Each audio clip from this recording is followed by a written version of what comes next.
योगदान से सब वाकिफ है, पर मुझे जो इनके बारे में जो खास चीज़ लगती है वो मैं आप सभी से शेयर करना चाहता हूँ। साथियों, मार्जिनलाइज सेक्शन या फिर कह सकते हैं जो हमारे माइनॉरिटीज ग्रुप रहे हैं, उनका वेलफेयर करने के लिए तो बहुत सारे लोग आए, बहुत सारे लोगों ने अलग अलग तरीके से उनको मेन स्ट्रीम में लाने का ट्राई किया। लेकिन बाबा साहब अम्बेडकर के अप्रोच में और बाकियों के अप्रोच में क्या अंतर था, इस पर मैं चर्चा करना चाहूँगा। जैसे प्रोमिनेंट के रूप में हम लोग बाबा साहब के समरूप ही कह सकते हैं महात्मा गांधी। महात्मा गांधी का भी एक बहुत बड़ा योगदान रहा जो उन्होंने मार्जिनलाइज सेक्शन की भलाई के लिए किया। लेकिन दोनों में अंतर क्या है?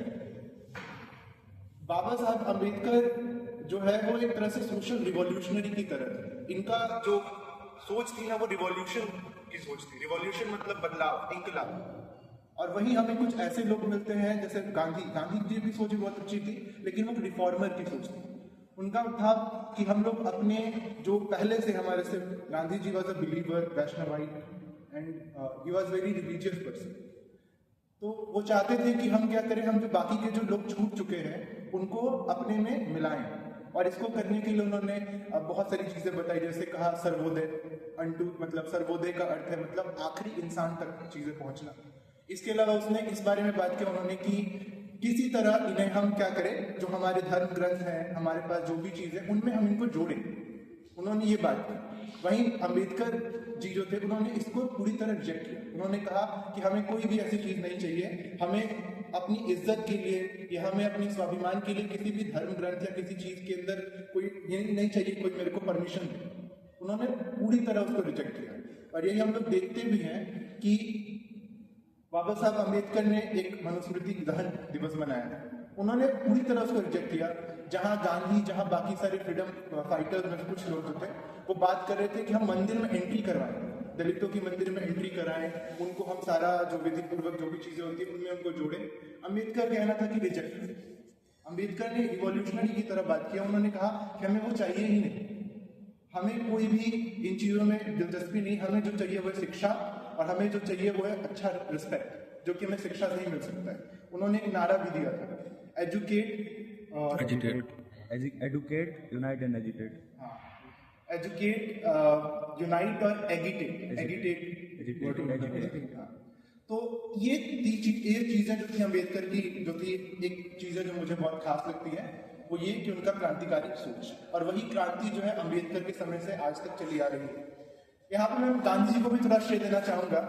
स्टार्टिंग में जैसे मेरा विषय राजनीति शास्त्र रहा है, तो मैंने अपने आखिरी वर्ष में एक पेपर लिखा, Ambedkar and Gandhi on caste question, a comparative study. उसमें मैंने दोनों की बातों को अच्छे से कंपेयर करके मैंने देखा था।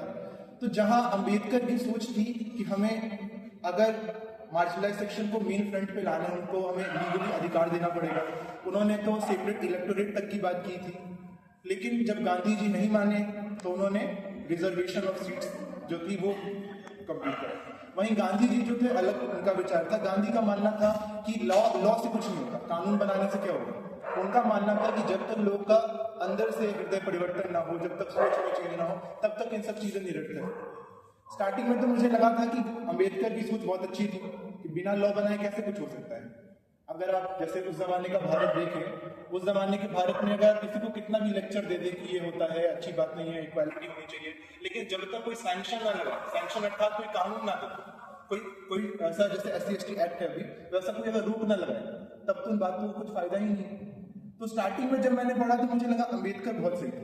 अम्बेडकर का मानना सही था कि हाँ, लॉ बनाने से इक्वालिटी आएगी, लोग को रोजगार मिलेगा, सब बराबर हो जाएंगे।